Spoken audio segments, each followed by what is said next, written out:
Hey kids, this is Ivan. How you doing? Yesterday's video where I talked about the Battle Master and I talked about feats and I started to talk about that feeling I was getting where I was feeling like the game was getting constrictive or restrictive because, as these abilities started getting listed, then it started to feel like, well, nobody else can do these things or attempt to do something like this because there's special rules for this, all that kind of stuff. It prompted a lot of reactions. It prompted a lot of comments from people, very often saying something like, well, hey, you're not really representing it entirely truly or accurately because, in fact, there's different rules. Just because such and such person or class can have a certain kind of ability doesn't mean other people can't do it. It just uses a different part of the action economy, or they can't do it as well, et cetera, et cetera, et cetera. And, my answer to all that is you're absolutely right. That is, in fact, true. And I wanted to actually go and examine the action economy in the game a little bit more. And it is something that's very interesting. I think it's something that's fairly well designed. It's something that takes a moment to wrap your head around.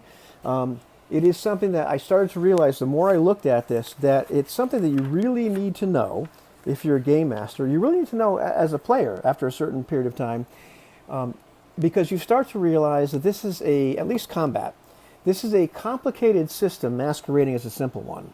It's a system that has a certain amount of granularity in it, masquerading as one that's more abstract. And 5th edition did this thing where they tried to be all things to everybody. They tried to kind of appeal to the old school guys. They tried to appeal a little bit to the 4th edition people, to appeal to they kind of lost the Pathfinder crowd, but it tries to appeal to the 3.5 people and all that sort of thing. And when you're trying to please everybody, well, you're never going to make something that's going to really please everybody entirely.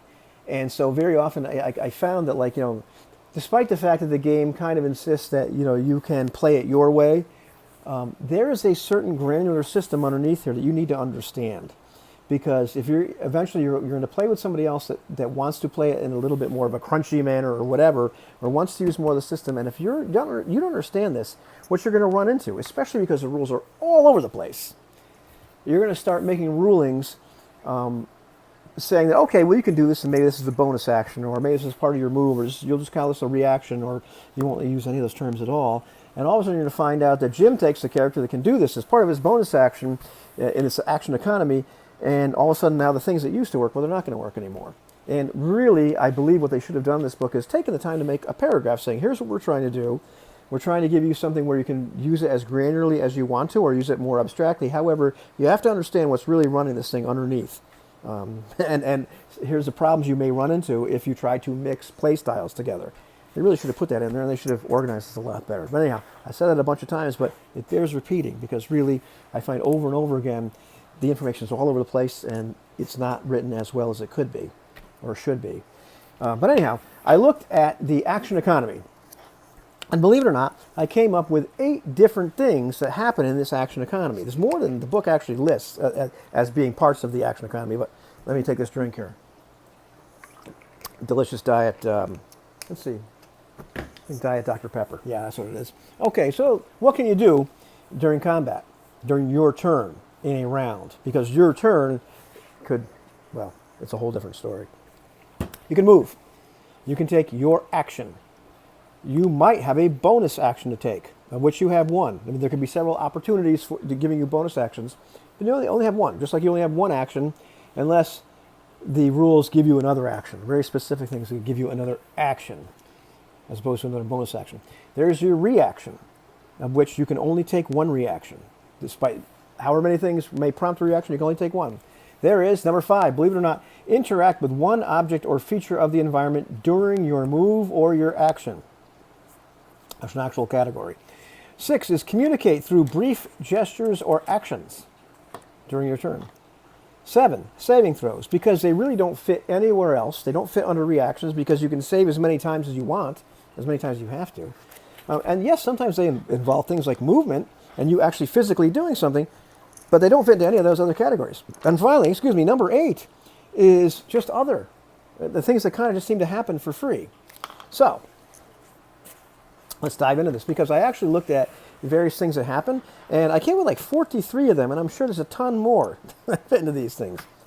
So let's kind of go through this as fast as possible. And I try to make these in somewhat, reasonable categories, but we'll see. But you'll start to realize that this economy is a little bit more complex, and it's something you kind of need to wrap your head around. So when you want to use an object, this normally falls under interact with one object, or a feature of the environment during your move or your action. However, it's an action if the game master rules that it's going to take you an action, like if it's really hard to do this thing, whatever it happens to be. Well, now that's your action. So you have a higher opportunity cost, as CGA would say. It's also an action if you want to interact with more than one object. Now it's your action. Let's see. If you want to dash, which pretty much means you have a move of 40, well, you want to move more. Dashing allows you to move again, so you're moving 80 at this point. Normally, that's an action. However, if you're a monk or a rogue at first or second level, well, now that's a bonus action. It no longer takes your action to dash. You can do that and still, like, let's say, attack. It's your reaction if a battle master says, hey, Mike, move over here. It's part of one of his maneuvers. He can say that, and now you get a reaction, which allows you to move, not your full move, but like, again, half again your move. So, if your move is 40, well, you get to move another 20. Now it's a reaction. Let's see. If you want to disengage from a fight without provoking an attack of opportunity, so you're kind of making a fighting retreat or defensive retreat, for lack of a better word, well, that's an action. Unless you're a first level monk or a second level rogue, in which case that is a bonus action. If you want to dodge, which pretty much means you're doing the big defensive thing where you're giving everybody attacks at disadvantage. Well, normally that's your action. Now you can do something as a rogue called Uncanny Dodge at 5th level, where if you can see them, you only take 1/2 damage. It's not exactly the same as dodge, but that's something you can do as a rogue, and that is actually a reaction. Similarly, a 3rd level monk can start to deflect missiles, and they do that as a reaction. If you can also do this thing called Evasion as a 7th level rogue or monk, where what you do is when you have to make a saving throw, instead of saving for half damage, you take half damage, and then you can save for no damage. But that is part of your save. That just alters the way the save works. But that's something else that happens in the action economy. There's also something called Evasive Footwork. It's part of the Battle Master maneuvers, and it occurs as part of your move. It doesn't occur as part of anything else. And pretty much what you do is you roll the die, and you add whatever number comes up on this die to your armor class, as long as you keep moving. So it's really just kind of part of your move. It's not an action. It's not a reaction. You can do something called Defensive Duelist, which is a feat. And if you have a finesse weapon, you can add your proficiency bonus to your armor class. So it's similar. It's a defensive move. It's a reaction if you have that particular feat. You can parry, which means if you get hit, you're a battle master, you roll this die, and you can reduce the damage by the total you roll on this special die you have, and that is your reaction during that move. You can also do something called protection. It's if you're a fighter or paladin, at least, I'm not sure if there's another class that can do this. If you've chosen the protector or protection fighting style, you can impose disadvantage on an attack against an ally that's close to you, and that is your reaction. Let's keep going on. If you're a shield master, you've taken the shield master feat. This is something where you can protect yourself. You can add your shield bonus to your deck saves that target you, and also it's very much like the evasion that the monk and the rogue get to do, where instead of save for half damage, now you get half damage save for full, as long as you can hide behind your shield. And that's just part of your save. It's not in both of those cases, it's not something that's part of a reaction or anything else. It's just the way you save. You want to help somebody else during combat. Well, that's going to take your action normally. If you want to help another by feinting or doing anything else to distract the enemy so that your ally gets advantage on the attack, like this just happened the other day in Eloy's game. We actually, the NPC halfling rogue, I believe he is, was throwing apples at the ruffians that were attacking us as his action, and it was great because we had advantage on our attacks, which was awesome. But it took him an action to do that, to give us advantage on our attack rolls. Let's see. This also happens just situationally. It's one of these other free things that happens if you're flanking somebody. It just so happens you're on opposite sides of somebody, and because of that, well, situationally, you just kind of gave each other advantage. It didn't cost you an action or anything else. It's just where you happen to be. Let's see. The Commander's Strike. This is a Battle Master thing where you give an ally to hit bonus from this roll. So it's not, they're not attacking an advantage. You're rolling this die, giving them this to their to hit roll. So what you actually do in order to do this is you forego one of your attacks, converting it to a bonus action, and that bonus action is now your commander's strike. Okay? Because an attack is part of your attack action, but you have may have many attacks, and each one of these attacks is not an action. They're all part of your attack action. So you can take one of those attacks out of your attack action, in this case, and convert it into a bonus action. Are you confused yet? And doing that, you can give the ability to to hit below from the roll. Okay. Anyhow, and let's see. When you're directed by this Battle Master during this commander strike, if you're the recipient of that gift, then you make that strike now as your reaction. It's not a bonus action. It's not your action to attack this person. It's your reaction. All right. There's something called Distracting Strike, and this is something that the Battle Master can do all by his lonesome, and he grants himself advantage. It's part of an attack roll. And what he's doing is he's granting an ally advantage on the next hit. So it's part of his attack. It doesn't really cost him anything. It's just as part of his attack action is to do this. And so the cost really is kind of, it doesn't really cost him much of anything. Okay, you can hide. And let's see, normally that's an action. But if you're a rogue, you can hide as your bonus action. You can ready an action. A very common thing to do. So you're ready. You're not going to attack right now. I'm going to attack when he walks through the door. I'm not going to cast a spell until Jim does that. So what you do is you actually take your action. You no longer have an action, and you convert it into your reaction. You can't take any other reactions in that turn, but now your action has become your reaction. Okay, and that's how that works in the attack or in the action economy. If you're going to search for something, well, that just takes your action. Opportunity attacks. That's when somebody is doing something where they're not paying attention or whatever, and now you get an attack for free. Not as a bonus action. It's a reaction. So normally, if somebody tries to get away out of your, stop fighting without disengaging, they're not doing carefully, well, you get an attack of opportunity as your reaction. If you're a battle master and you've got the riposte maneuver, you're doing the riposte maneuver, well, when somebody misses you, then you automatically get a reaction to make an attack of opportunity. Let's see. If you're taking the sentinel feat, then if an opponent moves out of, moves, whether they're disengaging or not disengaging, well, you still get to make an attack of opportunity in that particular case. There's a feat called marking. So it's as part of your attack, you mark the target, and until next turn, any attacks against them do not expand a reaction. So if you have an attack of opportunity against this person, if they do anything else that gives you an attack of opportunity, it doesn't cost you your reaction. So you mark them as part of your attack action, and then during your turn, if they do something, if they somebody directs you to do something, or somebody causes you to have an attack of opportunity against them, whatever it happens to be, they decide to leave and not disengage, you get this free attack against them. It's no longer reaction. It falls under that other free because it doesn't really occur. There's no other place to put it. That extra attack that you happen to get, if they, attack of opportunity, well, it doesn't cost a reaction. It doesn't cost anything at that point. It's other in the action economy. Let's see. If you're a polearm master, let's see. If somebody moves within reach of you, you get an attack of opportunity. Whack. You can whack them with a polearm as a reaction. If you have the Warcaster feat, which I may take from my wizard, I'm not really sure. You can cast a spell as a reaction, as an attack of opportunity. So if you have an attack of opportunity against somebody, you don't have to bonk them with your staff because you're a wizard. What the heck? I'll just give them the firebolt as a reaction. So now I can cast a spell that normally would take me an entire action. Well, now it's just a reaction. Okay. Let's see. Two-weapon fighting. If you're going to hit somebody with the offhand weapon, so I've got a weapon in my right. Sorry, I'm a righty, and now to hit somebody with the left, with the main gauche, normally that's a bonus action. That's what it's going to cost me.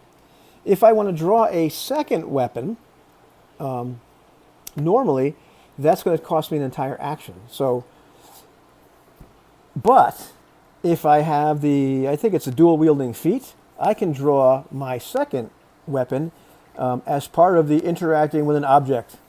It's actually kind of a free action at that point. It really doesn't even fall under that. It falls under the free thing. Because normally, if I'm pulling out 2 weapons at once, well, if one is my interacting with an object or part of the environment, blah, blah, blah, as part of my mover action, I can do that, just do it. But if I want to draw that other, I want to draw the main gauche, that's an action. So I don't get to attack that round. I just get to go, aha, unless I have this feat, which I can, in case now, that other thing that used to be an action, taking out the main gauche, is now just this free thing that just happens.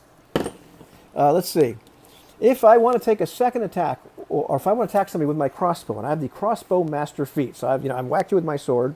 Well, if I have the crossbow master feat, I can do that as a bonus action. It's very much like 2-weapon fighting, but I have to have a feat in order to do that, to pop you with that. And actually, there's something else you can do with it if you are a polearm master, and somebody is within reach. What you can do is you can attack with the front end of the polearm as your action, and then with the back end of the polearm, with a half, you can whack somebody for D4 as a bonus action if you've taken that feat. So in both of those cases, you're kind of like 2-weapon fighting with that crossbow feat or that polearm master feat, and you're using a bonus action to make that second attack. That's where that goes in the action economy. If you want to grapple somebody, that's a normal action. If you want to release the grapple, you can just do it. That's a freebie. That doesn't fall anywhere within the action economy. That just kind of goes into the other or free. If you want to try to escape a grapple, which would be once you're grappled, so next round, next turn, or on your turn, that's an action. Now, when somebody's grappling you, not to escaping the grapple, because you're not grappled yet. How do you do that? Where does that fit? It doesn't seem to fit anywhere. They don't say anything about it. So I have to, I'm kind of forced to put it in this other free section. It's just something that you can do. It's not a save, it's just a thing. You're making a roll to try, I believe it's a contested roll, if I'm not mistaken. So you're rolling dice, you're doing something, it's representing you, or it's an analog of you physically going, oh no, don't. It doesn't go anywhere. It's not a reaction, as far as I can tell. It's just one of those freebie things. That's where it shows up in the action economy. If you want to shove somebody, normally it's one of your attacks from an attack action. So if you have more than one attack as part of your attack action, you can take one of those, and now what I'm going to do is I'm going to shove the guy. And you can shove him, prone or 5 feet away. Let's see what else. If it's a pushing attack from the Battle Master, it occurs as part of one attack. I haven't foregone that attack because I'm the Battle Master and I have this ability. What I've done is I've attacked you, I've made damage and all that kind of stuff, and I can push you up to 15 feet away. So I don't have to sacrifice. I don't have to take one of my attacks out of my attack action. It's just that attack, as in addition to that attack, I also do this other thing. So it doesn't really, it's kind of just as part of my attack at that point. It gets washed into that. If I'm going to charge, if I'm taking the, I think it's the charging feat, if I'm not mistaken, I can push somebody for a good distance. That's a bonus action. If I've decided not to attack them at the end of the charge, but push them, well, that's a bonus action. It's not my action. It's not part of one of my attacks, because I can still attack. It's a bonus action. If I'm a shield master, as my bonus action, even though I'm attacking, doing other stuff, I can try to bash you with a shield and push you up to 5 feet away. But that's my bonus action. If I want to drop prone, I just drop prone. As far as I can tell, that goes into the other. If I want to stand up, that costs me half my move. Guess what?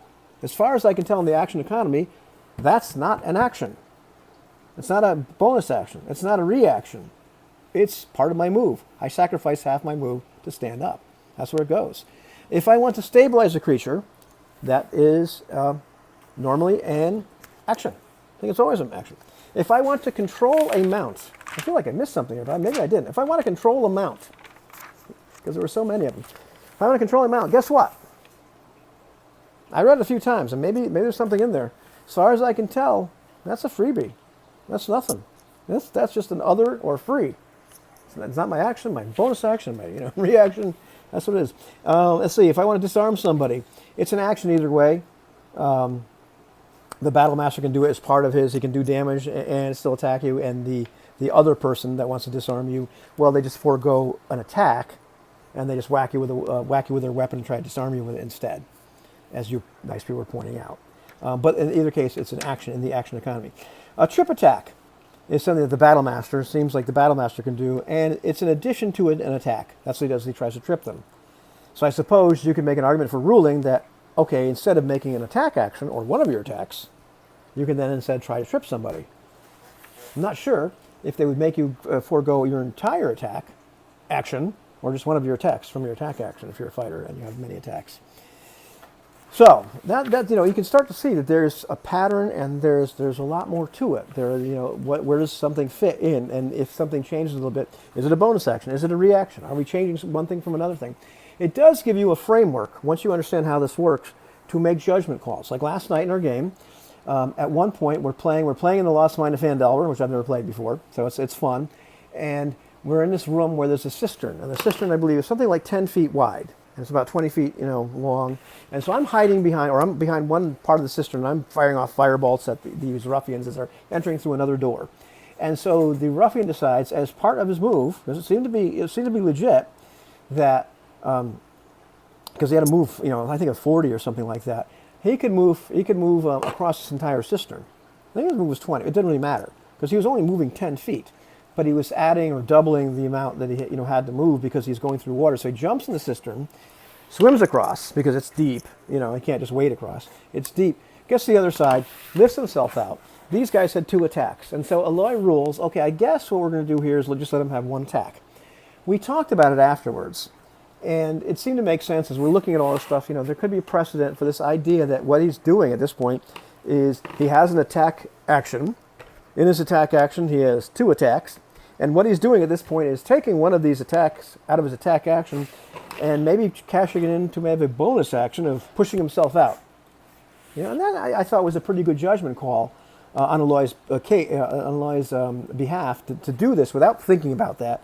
And then I thought about it afterwards as we're trying to deconstruct, well, what happened here? Is that part of the rules? My God, what if somebody has like a cistern master feat or ability that we don't know about? And they can just do this, and it's a reaction. And we're laughing about that sort of thing. But it's something that, at the end of the day, despite the fact that you may look at this and see that, hey, we can play this really abstractly, and you certainly can, there is a lot of this game where you really have to understand the action economy. How does this actually all work? And you have to understand, even if nobody's using the Battle Master, even if nobody's using some of these feats or something like that in your game right now, I think you need to understand how all this works. Because otherwise you're going to end up making these judgment calls in games which make a lot of sense, seem to it's a judgment I would make, but we may find out later on, well, you know what, I really kind of did this wrong in the action economy, and now Fred wants to do this, and I have to tell Jim and Susie and Paulie and Artie and all these other people that, hey, we can't do this anymore the way you used to do it, because it turns out there's a rule for this kind of thing. So now this is your entire action, whereas before I was giving you a bonus action, a reaction, or I was just saying, well, you could just do this. So I do like what they've done. I think it's an admirable job. They've really tried to divvy everything up pretty well. It's something, though, that should have been explained at the beginning of the book and explained really clearly. Like, here's how all of this stuff works. And here are these categories, and here's why you've got to figure out, when you tell somebody, okay, you can do this, and you make a judgment call, figure out what kind of action this is in the economy. All right, that's it, kids. I'll talk to you later.